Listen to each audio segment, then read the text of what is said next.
The giant crystal room was filled with strange sounds and lights. Hundreds of alien creatures sat in floating chairs, all looking down at the center where one alien stood alone. This alien had 4 arms and a hard shell like a bug. His name was Zethkar, and he was very worried. Zethkar raised all 4 of his arms to get everyone's attention. The room became quiet.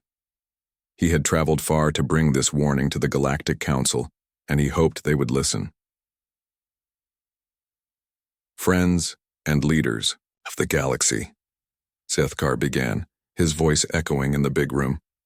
I bring you important news about a new species we have found. They call themselves humans, and they live on a blue planet in a small solar system far from here. Some of the aliens in the room started to laugh. A tall, thin creature with blue skin stood up. Her name was Velthara, and she thought she was very smart.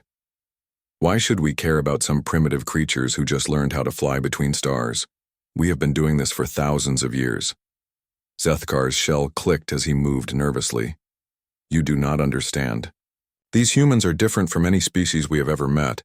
They are dangerous in ways you cannot imagine. More aliens started talking among themselves. They sounded like they were making fun of Zethkar. An old alien with gray skin and 6 eyes hit his staff on the floor. This was Crixtal, the oldest and most powerful leader in the council. Everyone became quiet again. Zethkar of the Krolik people, Crixtal said in a deep, tired voice. You have always been afraid of everything. These humans you speak of live on just one world. There are only a few billion of them. We control thousands of worlds with trillions of beings. What could they possibly do to us? Zethkar pulled out a small device that showed pictures in the air. The images were from his people's spy ships that had been watching Earth from far away. Look at these pictures and listen to what I have learned about them. The first picture showed Earth from space. It looked peaceful and beautiful, with blue oceans and white clouds. But then the pictures changed. They showed cities on fire, armies fighting with terrible weapons, and destruction everywhere. This is how humans solve their problems, Zethkar explained. They have been fighting wars on their planet for thousands of years. Not small fights like most species have, but huge wars that destroy everything. They call it total war, and they are very good at it. An alien that looked like a giant bird raised one of its wings. All young species fight among themselves. This is normal. They will learn to be peaceful like the rest of us. Zethkar shook his head quickly. No, you still do not understand. Let me show you more. The pictures changed again. This time they showed human soldiers in different time periods. Some carried swords and shields, others had guns and tanks, and the newest ones had weapons that could destroy entire cities. Look how they fight, Zethkar continued. When other species face a stronger enemy, they surrender or run away. Humans do something else. They get angry and fight harder. The more you hurt them, the more dangerous they become. He showed them a picture of a human city that had been bombed flat during one of their wars. This city was completely destroyed by their enemies. Do you know what the humans did? They did not give up. They rebuilt it and then destroyed 10 of their enemies' cities in return.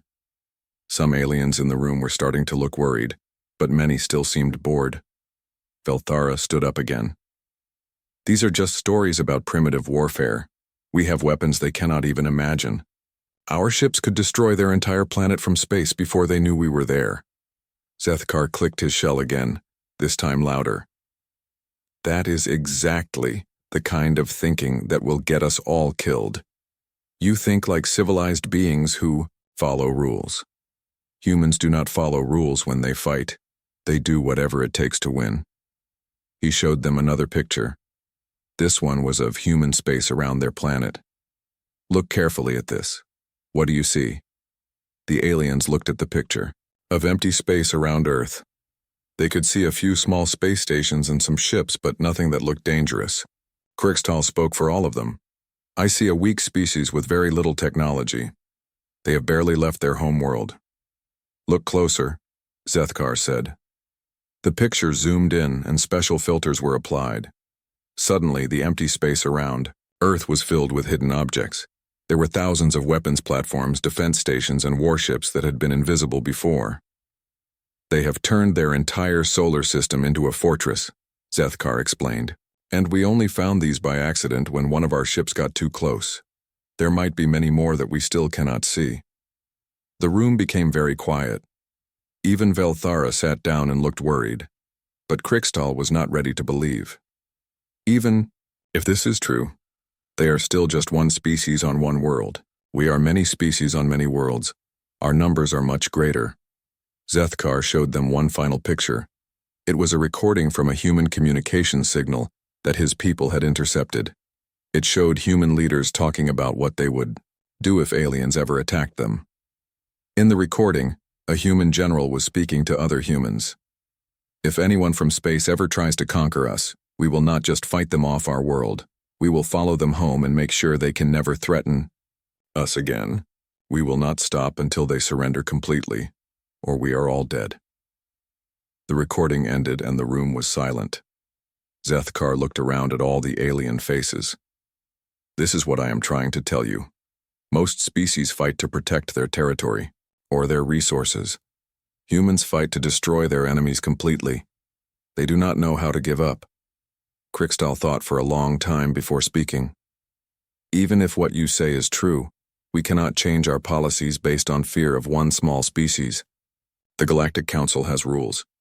New species must be contacted and given the chance to join us peacefully. If they refuse, they must be brought into the galactic community by force if necessary. Many aliens nodded in agreement.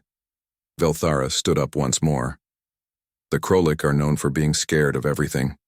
I think they are seeing dangers that do not exist. These humans will either join us willingly or we will make them join us. It is that simple. Zethkar made one last try. Please listen to me. I have studied many species for my entire life. I have never seen anything like these humans. They are not like us. They do not think like us. If you threaten them, they will not react the way you expect. But it was too late. The council had made up their minds. Krikstal hit his staff on the floor 3 times, which meant the discussion was over. The council has decided. We will follow normal procedures with these humans. A contact ship will be sent to their SEER system to make first contact. If they refuse to join the galactic community peacefully, we will use the usual methods to convince them. Zethkar's shell sagged as he realized he had failed. As the aliens began to leave the crystal room, he tried one more time. At least send a large fleet with the contact ship. Do not go to the human system with just one vessel. But nobody was listening anymore. They were all talking excitedly about adding a new species to their empire. They thought it would be easy, just like it always had been before. As Zethkar walked slowly back to his ship, he felt very sad and very afraid. He had done everything he could to warn them, but they would not listen. Soon, a galactic council ship would travel to the human solar system. The aliens on that ship thought they were going to meet another weak species that would bow down to their superior technology. Zethkar knew better. He knew they were about to wake up something that had been sleeping peacefully in a small corner of the galaxy. Something that had spent thousands of years learning how to fight and win wars against impossible odds. The humans were about to learn that they were not alone in the universe, and the galaxy was about to learn why that was a very dangerous thing. Captain Jake Morrison was drinking his morning coffee when the alarm started screaming throughout his ship.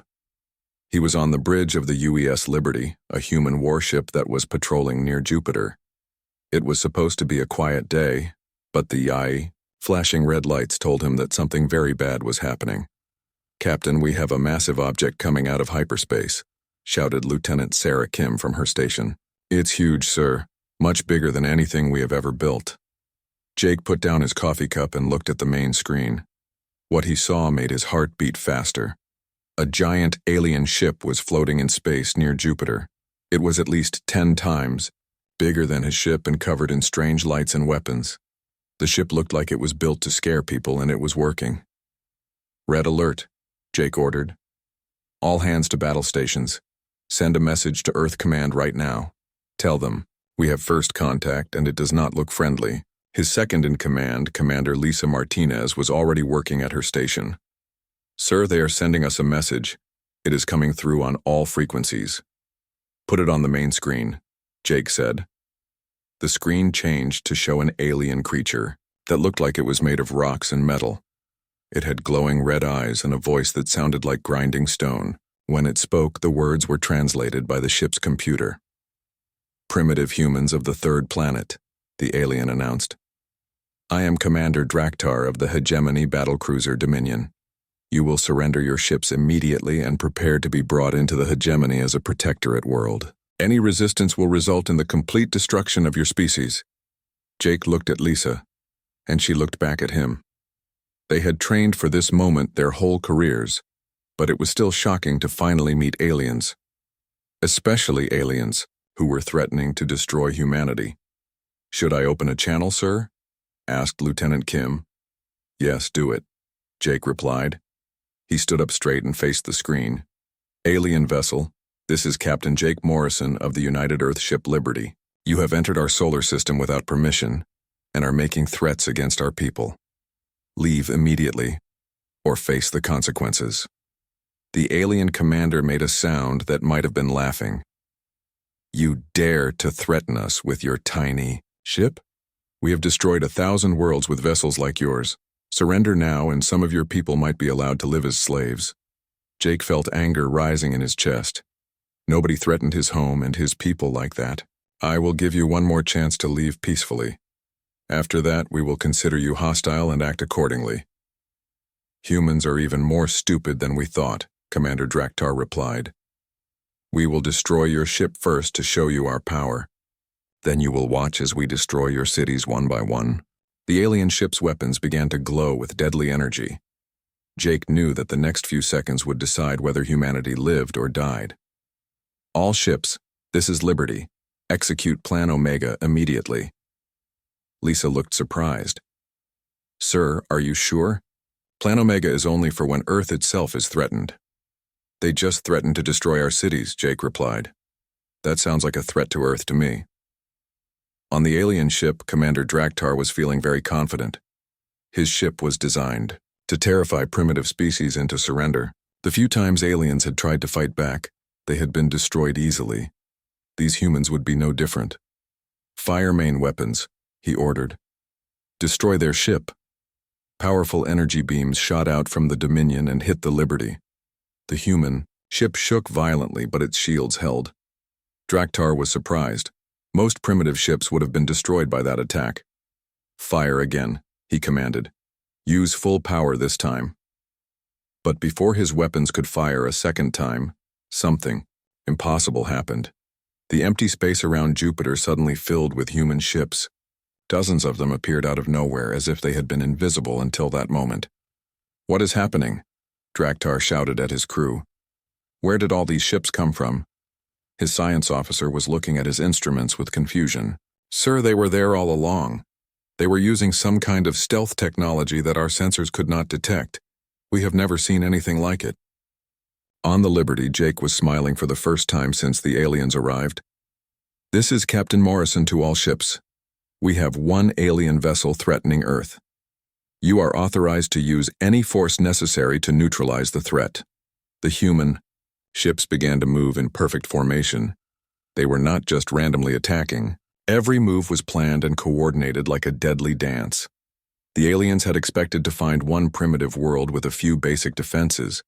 Instead, they found a species that had turned their entire solar system into a military fortress. Commander Ryan Blake was leading the attack from his ship, the UES Vengeance. "All ships, target their weapons first. We want to capture their ship if possible. We need to learn more about these aliens and where they come from." The human ships opened fire together, but their weapons were different from what the aliens expected. Instead of trying to destroy the alien ship, they were using precise shots to disable specific systems. The aliens had come expecting a simple battle of destruction. The humans were fighting a surgical war. "Sir, they are targeting our weapon systems with incredible accuracy," the alien science officer reported.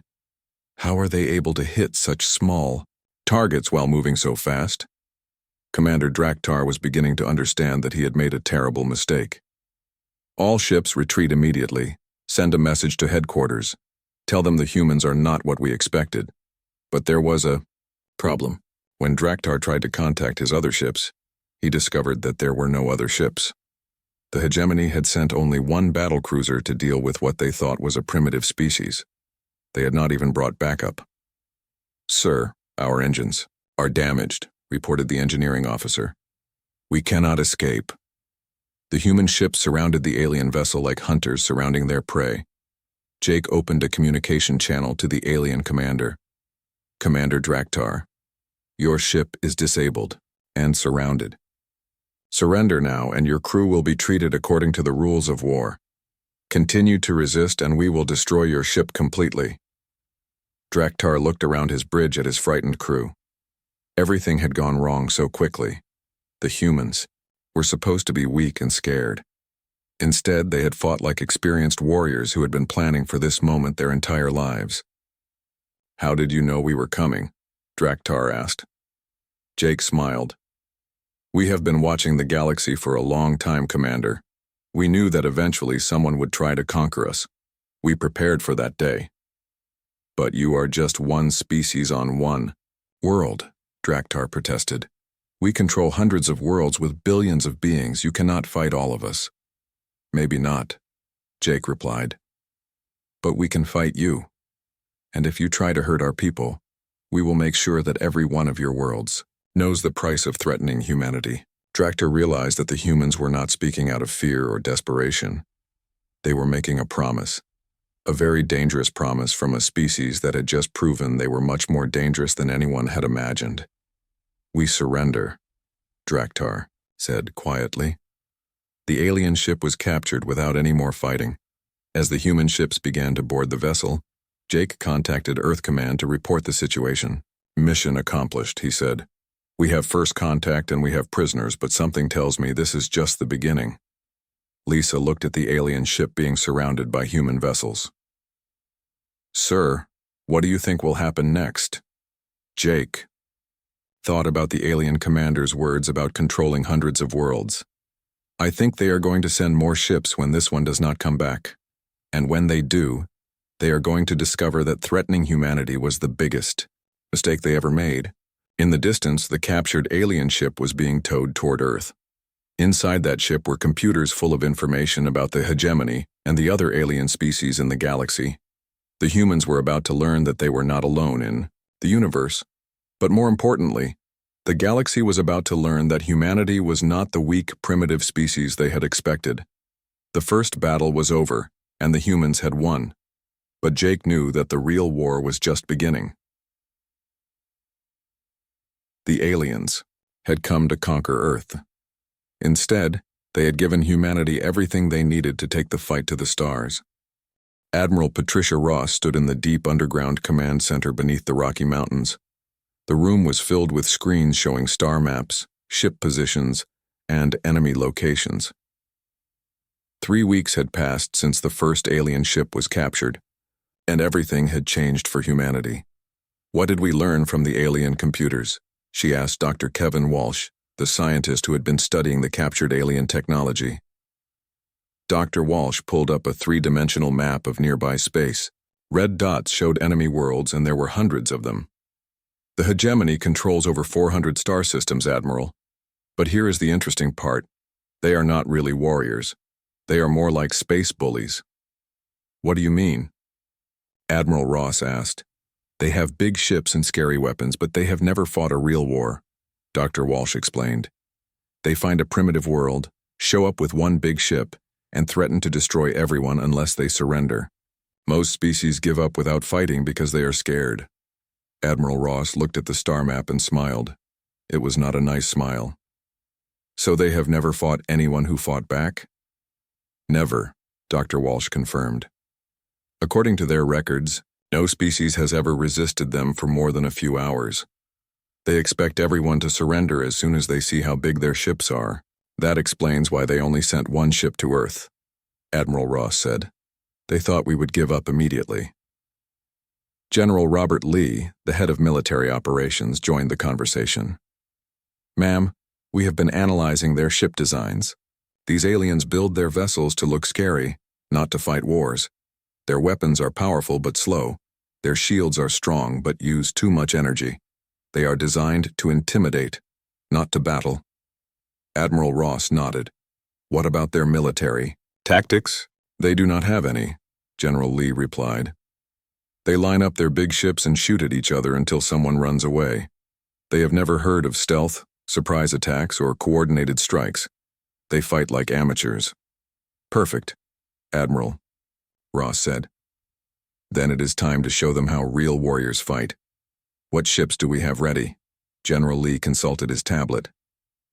We have 50 stealth ships completed, with more being built every day. Each one carries enough firepower to destroy. A hegemony battlecruiser. The aliens cannot detect them until it is too late. Admiral Ross studied the star map again. Their supply lines are very long and poorly defended. If we hit their supply depots and communication stations, we can blind them and starve them at the same time. Dr. Walsh looked worried. Admiral, are you talking about attacking them? They have hundreds of worlds and billions of soldiers. Doctor, they attacked us first, Admiral Ross replied.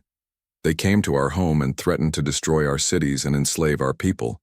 Now we are going to make sure they never threaten anyone again. She turned to General Lee. How long before we can launch the first strike? The ships are ready now, ma'am. We just need your orders. Admiral Ross looked at the red dots on the star map.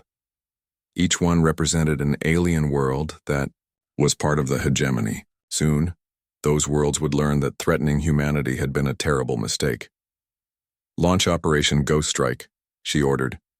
Hit their supply depots in 12 different systems simultaneously. Make sure they know we are coming for them. Commander Steve Parker was aboard the stealth ship Ghost, floating in empty space near the hegemony supply depot at Kepler 442. His ship was completely invisible to the alien sensors. He could see the huge alien supply station through his ship's cameras, but the aliens had no idea he was there. This is Ghost Leader to all Ghost ships, he said into his radio. Remember, we are not here to hold territory. We hit hard, we hit fast, and we disappear before they know what happened. Make them afraid to leave their home systems. Around the galaxy, 11 other human ships were floating near 11 other alien supply depots. They were all waiting for the same signal. All ships, this is Admiral Ross. Operation Ghost Strike is authorized. Show them why the Galactic Council warned them about us. Commander Parker smiled. Ghost ships, this is Ghost Leader. Attack now. The human ships struck without warning. Laser beams and missiles shot out from empty space, destroying alien supply ships and stations. The aliens had no time to react. Their sensors could not see the attacking ships, and their weapons could not hit targets they could not find. In 12 different star systems, the same thing happened. Alien supply depots that had been safely providing fuel and weapons to hegemony ships for decades were suddenly destroyed by invisible attackers. Communication stations that connected the alien worlds went silent. Military bases that had never been threatened were reduced to burning wreckage. The attacks lasted only minutes. By the time alien reinforcements arrived, the human ships had vanished back into the darkness of space. All that remained were the destroyed stations and a single message broadcast on all frequencies. This is Admiral Patricia Ross of the United Earth Space Command, the message began. You came to our world and threatened our people. You told us we would be slaves or we would be destroyed. Now you will learn what happens when you threaten humanity. The message continued as alien commanders across the galaxy listened in shock. We are not interested in ruling your worlds or enslaving your people, but we will not allow you to threaten ours. Every time you attack human interests, we will destroy 10 of your installations. Every time you harm a human being, we will make you pay a price you cannot afford. Your leaders made a choice when they sent that ship to Earth, Admiral Ross concluded. Now you must live with the consequences. On the hegemony capital world, Supreme Commander Vexel was reading the reports from the attacks. 12 major supply depots destroyed, hundreds of ships lost, thousands of soldiers dead or missing. And worst of all, they had no idea how the humans had done it. How is this possible, he demanded from his intelligence chief. They are a primitive species from one small world. How can they attack us in 12 places at once? Sir, Our sensors show no human ships in any of the attacked systems. The intelligence officer replied nervously. It is as if the attacks came from empty space. Ships cannot be invisible, Vexhol roared.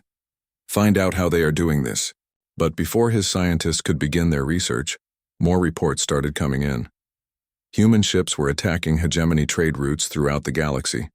Cargo vessels that had traveled safely for years were being destroyed by invisible attackers. Patrol ships sent to protect the trade route simply disappeared without sending any messages.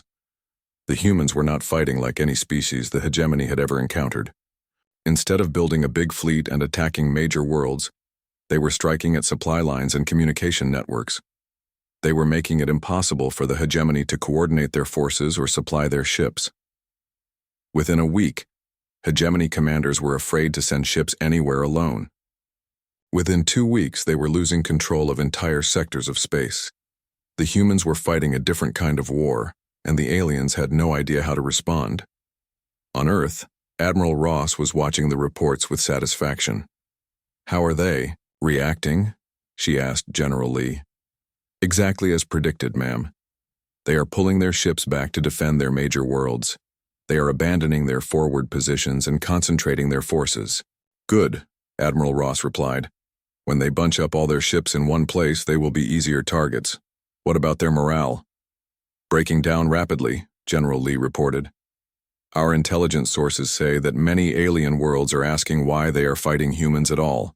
Some are even talking about surrendering. Admiral Ross nodded. This was going better than she had hoped. Phase 2 starts tomorrow. Target their major military bases. Show them that nowhere is safe. As the human stealth ships prepared for their next wave of attacks, the hegemony was learning a hard lesson. They had spent centuries conquering weaker species through intimidation and overwhelming force. Now they were facing an enemy that refused to be intimidated and fought back with tactics they had never seen before. The galaxy was beginning to understand that the humans were not like other species. When threatened, most species either surrendered or fought desperately to defend their homeworlds. Humans did something different. They took the war to their enemies' homes. 6 months had passed since the first human stealth attacks, and the war had spread across hundreds of star systems. What started as a simple plan to conquer one primitive world had become the worst nightmare the galaxy had ever seen. Lieutenant, Colonel Amy Chen crouched behind a piece of broken alien building on the planet Belgran Prime. This was supposed to be one of the strongest fortress worlds in the hegemony, but her Marines had taken the capital city in just 3 days. Sergeant Rodriguez, what is the situation with the alien defenders? She asked into her radio. Sergeant Tony Rodriguez was 3 blocks away, leading another group of human soldiers through the alien city. Ma'am, most of them are surrendering, without fighting. They have never seen ground combat like this before. Amy nodded. This was happening everywhere the humans landed. The aliens had big space fleets and powerful weapons, but they had no idea how to fight soldiers on the ground. They had never needed to learn because most species surrendered before the fighting got that far. Keep pushing forward, Amy ordered. We need to reach their command center before they can call for help. The human Marines moved through the alien city like ghosts. They used buildings for cover, appeared from unexpected directions, and struck fast before disappearing again. The alien defenders were completely confused. Their weapons were designed for fighting in open space, not for hunting enemies who hid behind walls and attacked from shadows. Colonel Martinez was watching the battle from orbit aboard the human command ship. How are our casualties, Colonel? Chen? Very light, sir, Amy reported. We have lost only 12 soldiers, and most of those were from accidents, not enemy fire. The aliens do not know how to fight this kind of war. It was true. The hegemony soldiers were trained to stand in formations and shoot at enemy formations until one side retreated. They had never fought an enemy that used cover, flanking maneuvers, and urban warfare tactics. To them, the humans seemed to be everywhere at once. Meanwhile, on the other side of the galaxy, Captain Danny Foster was leading a very different kind of mission. His reconnaissance team had infiltrated deep into Sindari collective space. The blue-skinned aliens who had laughed at humanity's potential were now finding their trade routes under constant attack. Ghost 7 to base, Danny whispered into his radio. We have located the Sindari command ship. It is exactly where our intelligence said it would be. Copy that, Ghost 7, came the reply from Admiral Ross. You are authorized to proceed with the mission. Danny and his team were floating in space near a massive alien trade convoy. Their small ship was invisible to the alien sensors, and they were close enough to see inside the windows of the alien ships. The Sindari thought they were safe in their own territory, protected by their powerful fleet. They were wrong. Set charges on their engine systems, Danny ordered his team. Make it look like a mechanical failure, not an attack. The human soldiers put on their spacesuits and carefully moved to the alien ships. They attached small explosive devices to critical systems, then returned to their hidden ship. To the aliens, everything looked normal. Charges set, reported Corporal Williams. Ready to detonate on your command. Wait until they are in hyperspace, Danny said. We want them to be far from help when their ships break down. 20 minutes later, the alien convoy entered hyperspace to travel to their next destination. Halfway through their journey, the human charges exploded. The alien ships were suddenly stranded in empty space, with no engines and no way to call for help. This is Captain Foster of the United Earth Space Command, Danny announced on the alien radio frequencies. Your ships are disabled and helpless. Surrender now and you will be treated fairly. Try to resist and we will destroy you. The alien commander was shocked. How did you get so deep into our territory without being detected? This is impossible. Nothing is impossible for humans who are fighting to protect their families, Danny replied. Your leaders chose to threaten our people. Now you pay the price. Dr. Ellen Murphy was on a different kind of mission. As Earth's chief diplomat to captured alien worlds, she was trying to understand why the aliens fought the way they did. She was interviewing prisoners on a human prison ship near the front lines. Tell me about your military training, she asked. Commander Draktar, the alien who had led the first attack on Earth. Draktar looked tired and defeated. We learned to operate our ships and use our weapons. We practiced formations and shooting drills. That is all. What about fighting on planets? What about dealing with enemies who hide and use guerrilla tactics? Dr. Murphy asked. We never learned those things, Draktar admitted. No species has ever fought us that way before. When we show up with our big ships, everyone surrenders, immediately. There was never any need to learn how to fight a real war. Dr. Murphy was beginning to understand the problem. So you have never fought an enemy that refused to give up? Never, Draktar said. Most species are logical. When they see that they cannot win, they surrender to save lives. Your species seems to prefer dying to losing. We do not prefer dying, Dr. Murphy explained. We prefer winning. And we have learned that sometimes you have to be willing to risk everything to protect what matters most. The alien commander looked confused. But why do you keep fighting? You could negotiate with our leaders. You could find some kind of compromise, Dr. Murphy shook her head. Your leaders came to our world and threatened to destroy our cities and enslave our people. There's no compromise possible with someone who wants to kill your children. Back on Earth, Admiral Ross was reading reports from all over the galaxy. Human forces were winning everywhere they fought. The hegemony had lost control of over 100 star systems. The Sindari Collective was asking for peace talks. Even species that had not been involved in the fighting were staying far away from human space. How long before the hegemony main fleet arrives at Earth? She asked General Lee. Our scouts report they will be here in 2 weeks, General Lee replied. They are bringing everything they have, over 1,000 battleships and 5,000 support vessels. Admiral Ross smiled. Good. When they arrive, they will find Earth completely empty except for our automated defense platforms. Ma'am? General Lee looked confused. Our entire fleet is going to be somewhere else, Admiral Ross explained. While they are wasting time attacking an empty solar system, we will be destroying their homeworlds. By the time they realize what happened, the war will be over. It was a classic human strategy. Make the enemy think you are defending one place while you attack somewhere completely different. The aliens expected humans to defend their home world desperately. Instead, the humans were going to use their enemies' expectations against them. Captain Morrison, now promoted to Commodore, was preparing for the largest human military operation in history. All ships, this is Commodore Morrison. While the alien fleet is attacking Earth, we will be hitting every major hegemony world simultaneously. This ends the war once and for all. The human fleet was spread out across the galaxy, with small groups of ships near every important alien world.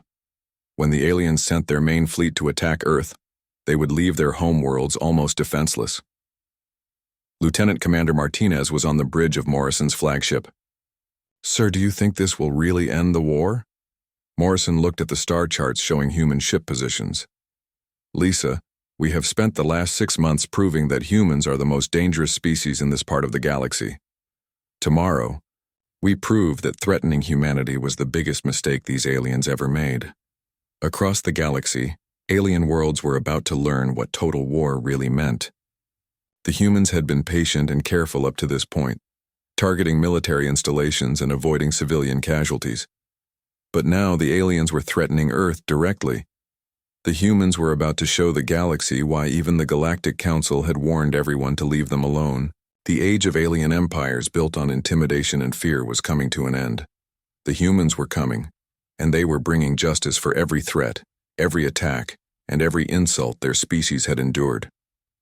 The galaxy was about to see what happened when a species that had spent 10,000 years perfecting the art of war decided that enough was enough. 1 year after the first alien ship threatened Earth, Ambassador Zethkar stood once again in the great crystal chamber of the Galactic Council. But this time, everything was different. The room was quieter, and many of the proud alien leaders looked scared and worried. Next to Zethkar stood a human woman in a dark blue uniform, covered with military decorations. This was Admiral Patricia Ross, representing the newest and most feared member of the galactic community. Honored Council members, Admiral Ross began, her voice calm but firm. "I am here to announce that the Hegemony War is officially over. Supreme Commander Vexel signed the surrender documents 3 hours ago." The alien delegates whispered among themselves nervously. In just 1 year, the mighty hegemony that had controlled hundreds of worlds for centuries had been completely defeated by a species that had never left their home solar system before. Velthera, the blue-skinned alien who had laughed at the warning about humans, raised one of her long arms. "Admiral Ross, what are your demands? How much territory will humanity claim?" Admiral Ross smiled, but it was not a cruel smile. "We do not want your territory, Ambassador. We never did. We just wanted to make sure that no alien species would ever again threaten to destroy human cities or enslave human families." High Counselor Krikstal, looking much older than he had a year ago, spoke in a tired voice. "But surely you will demand some kind of payment for your victory. Tribute, perhaps, or military bases on our worlds." "The only thing we demand is respect," Admiral Ross replied. "Respect for humanity's right to exist in peace. The hegemony attacked us first. We simply finished what they started." She gestured to a holographic display that appeared in the center of the room. It showed the current state of local space. The hegemony keeps all their remaining territory, but they are no longer allowed to have a military capable of threatening other species. The Sindari Collective continues their trade networks, but now under human oversight to make sure they treat smaller species fairly. Zethkar's shell clicked in what humans had learned was amusement. "I tried to warn all of you about this a year ago. Perhaps next time you will listen when the Krolik people give advice about dangerous species." Admiral Ross nodded to the four-armed alien. "Your people were wise to stay neutral, Ambassador Zethkar. As a reward for your wisdom, Earth is offering the Krolik Empire preferred trading status and mutual defense agreements." Another alien delegate, this one looking like a giant bird with golden feathers, spoke up nervously.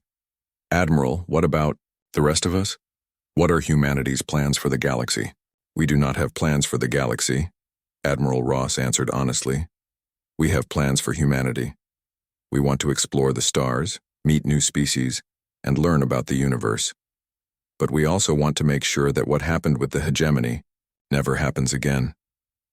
She looked around the chamber at all the worried alien faces. Let me be very clear about something. Humans do not want to rule over other species. We do not want to build an empire. We just want to be left alone to live our lives in peace. But, she continued, and her voice became harder, any species that threatens Earth or attacks human colonies will discover why the Galactic Council warned you about us in the first place. We have spent 10,000 years learning how to fight wars, and we are very good at it. The chamber became completely silent. Everyone remembered the stories of what had happened during the war, how human ships had appeared from nowhere to destroy alien fleets, how human soldiers had conquered fortress worlds that were supposed to be unbeatable, how an entire galactic empire had fallen in less than 12 months to a species that had just learned how to travel between stars. Felthara spoke again, this time much more respectfully. Admiral Ross, the Sindari Collective would like to formally apologize for our role in threatening humanity. We offer full reparations for any damage caused by our ships. Apology accepted, Admiral Ross replied. As for reparations, we would prefer trade agreements and cultural exchanges. We are more interested in learning about your species than in punishing you for past mistakes. Other alien delegates began standing up and offering similar apologies and trade agreements. Everyone wanted to be friends with humanity now that they understood how dangerous it was to be their enemy. Commodore Morrison was watching the proceedings from the observation deck above the council chamber.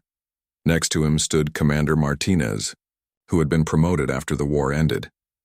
Hard to believe it has only been a year since we first met aliens, Martinez said quietly. Now we are the ones everyone is afraid of. Morrison nodded. The council was right to warn them about us. They should have listened. Do you think this peace will last? Martinez asked. As long as nobody is stupid enough to threaten Earth again, Morrison replied. And after what happened to the hegemony, I do not think anyone will be that stupid for a very long time. Back in the council chamber, Admiral Ross was finishing her speech.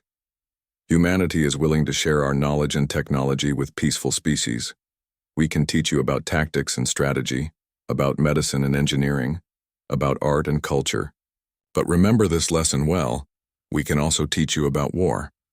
The choice is yours, she continued. Work with us as friends and partners, and humanity will be your greatest ally. Threaten us or attack us, and humanity will be your worst nightmare. Dr. Ellen Murphy, now serving as Earth's chief ambassador to the Galactic Council, stepped forward. We hope that this council can become a place where all species work together for the good of everyone. Humans believe that the galaxy is big enough for all of us to live in peace. But peace must be based on mutual respect, she added. No species should have to live in fear of being conquered or enslaved by their neighbors. The age of galactic empires built on fear and intimidation is over. As the council session ended, various alien ambassadors approached Admiral Ross and Dr. Murphy with offers of friendship, trade deals, and mutual defense pacts. The galaxy had learned its lesson about threatening humanity. Captain Danny Foster was leading a patrol mission near the edge of human space when he received a message from Earth Command. Ghost 7, this is Earth Command. We are getting reports of a small alien fleet moving toward our territory. Please investigate. Danny smiled as he changed course toward the unknown aliens. Copy that, Earth Command. Ghost 7 is responding, but when he arrived at the location, he found something unexpected. The alien ships were flying with white flags attached to their hulls, the universal symbol of peaceful intentions. Unknown human vessel, came a message from the lead alien ship. This is Captain Iroldan of the Outer Rim Federation. We come seeking peaceful contact with humanity. We bring gifts and offers of friendship. Danny opened a communication channel. Captain Iroldan, this is Captain Foster of the United Earth Space Command. You are welcome in human space. Please follow me to our nearest diplomatic station. As the alien ships followed Danny toward the human base, he could not help but smile. Word about humanity's military capabilities had spread throughout the galaxy, faster than anyone had expected. Now, instead of coming to threaten and conquer, aliens were coming to ask for friendship and protection. The war with the hegemony had taught the galaxy an important lesson. Humanity was not the weak, primitive species that everyone had expected. They were warriors who had turned fighting into an art form, and they were willing to use that art to protect themselves and their friends. 6 months later, Admiral Ross was back on Earth, standing in the same underground command center where the war had been planned. But instead of preparing for battle, she was reviewing reports of peaceful contact with dozens of new alien species. "How many first contact requests did we receive this week?" she asked General Lee. 47, ma'am," General Lee replied. Word has spread throughout the galaxy that humanity protects species that are threatened by larger empires. Everyone wants to be our ally. Admiral Ross looked at the star map on the wall. It now showed hundreds of systems marked as human allies or trading partners. The galaxy was becoming a much more peaceful place, not because humanity had conquered it, but because humanity had proven that bullies could be stopped. "Any word from the hegemony?" she asked. "They are rebuilding their worlds and focusing on peaceful trade," General Lee reported. Supreme Commander Vexhol sent a personal message, thanking us for treating their defeated soldiers with respect. He said most species would have enslaved or killed them. Admiral Ross nodded. That was the difference between humans and the old galactic empires. Humans fought fiercely when threatened, but they also knew how to be merciful when the fighting was over. The galaxy had learned why the Galactic Council had warned them about humans, but they had also learned something else. Humans were the kind of allies you wanted to have and the kind of enemies you never wanted to make. The warning had been clear. Do not underestimate the humans. The price of ignoring that warning was now written in the stars. But for those wise enough to listen, humanity offered something the galaxy had never seen before: protection for the weak and justice for the oppressed. The humans had not conquered the galaxy. They had saved it.